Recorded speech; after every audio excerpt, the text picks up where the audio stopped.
संत समाज का यही कहना है कि जो है मठ मंदिरों को इसके दायरे से बाहर रखना चाहिए, क्योंकि मठ मंदिर जो है सार्वजनिक जगह है। यहाँ पर जो है और उनकी व्यवस्था कैसे चल रही है, क्योंकि लोगों के आवागमन से ही जो भी वहाँ आमदनी का स्रोत है उसी से वो स्थान चलता है।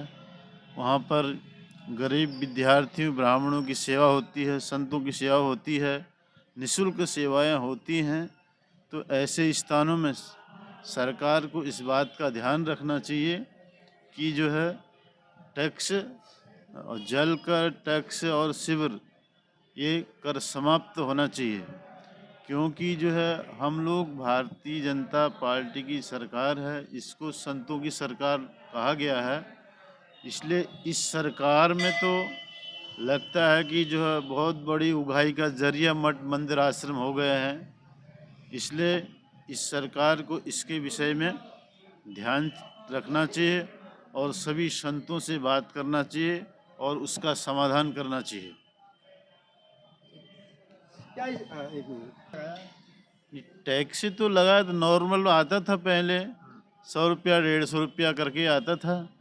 और कभी भी जो कुर्की का आदेश किसी भी मठ मंदिर में कभी भी नहीं आया। ये मठ के गरिमा के प्रतिकूल है, क्योंकि ऐसा काम नहीं होना चाहिए। मठ मंदिरों की अपनी गरिमा है और सीधे ही बिना बिल भेजे ही कोर्ट का कुर्की का आदेश मठ मंदिरों में आ रहा है। यह इससे संबंधित जो भी अधिकारी हैं ये सब बर्खास्त होना चाहिए और सरकार को इस बारे में विशेष रूप से ध्यान देना चाहिए। देखिए, धारा 175, 177 नगर निगम अधिनियम के तहत किसी मठ मंदिर या धार्मिक संस्थान के ऊपर कोई टैक्स हाउस टैक्स एप्लीकेबल नहीं है। ये रूटी वर्ष अगर कहीं गया है उसे तत्काल ठीक कराया जा रहा है। और ये चूँकि नगर निगम में बिलिंग प्रणाली में थोड़ा परिवर्तन हुआ था, इस वजह से ये रूटी बीच में आई है। और ये सभी हमने अपने जो रेवेन्यू इंस्पेक्टर्स हैं, जोनल अधिकारी हैं, उनको सचेत भी किया है कि इसे देखकर ही डिस्ट्रीब्यूट कराएं, ताकि इस तरीके की रूटी कहीं ना हो।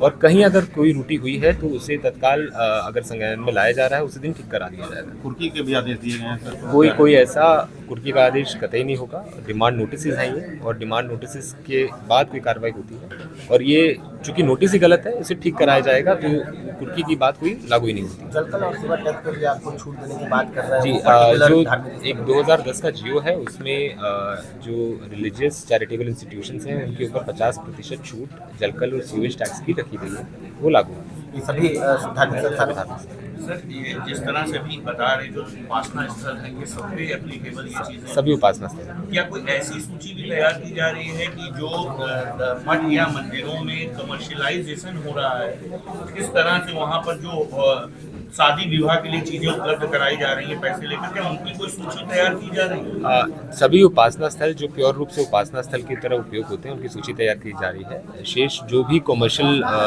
किसी चीज़ में यूज़ आती है प्रॉपर्टी या रेजिडेंशियल पर्पस के लिए यूज़ आती है उस पर टैक्स लागू होता है, और वो नगर निगम के प्रॉपर्टी टैक्स देने के लिए बाध्य रहते हैं। सर, जल और सीवर के लिए 50% की छूट है। रिलीजियस चैरिटेबल इंस्टीट्यूशन की है। साथ ही साथ जहाँ भी कहीं अगर पहली बार बिल आता है उस पर कोई ब्याज लागू नहीं होता, उसके लिए भी निर्देश सभी RIs को जोनल अधिकारियों को दिए गए। सर, ये पूरी तरह से छूट की बात कर रहे हैं, जो सीवर और जल टैक्स उसमें भी छूट की मांग है। ये अधिनियम ये हाउस टैक्स के अंदर तो पूरी ही छूट है, बिल्कुल छूट है। और इसमें कोई किसी रिलीजियस इंस्टीट्यूशन के ऊपर कोई कोर्सिव एक्शन एकदम नहीं होगा।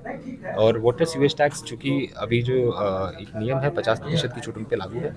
शेष ये केस टू केस बेसिस पे देखा जाएगा। सर, 3 से 4 लाख तक बिल जिसकी आ गई है उसको किस तरह से नहीं, एक बार अगर आप उसके इस तरीके के अगर कहीं गलत बिल लगता है उसको नोटिस में लाया जाएगा, उसके पुराने बकाया अगर जमा उसको देख के ठीक करा दिया जाएगा। ये हर जगह नगर निगम के हर वार्ड में कैंप लगातार किए जा रहे हैं और जिसमें बिल ठीक करने की कार्रवाई की जा रही है। सर, अब तक कमर्शियल को लेकर कोई लिस्टिंग हुई है? सर, ठंड का तापमान काफी बढ़ा हुआ है।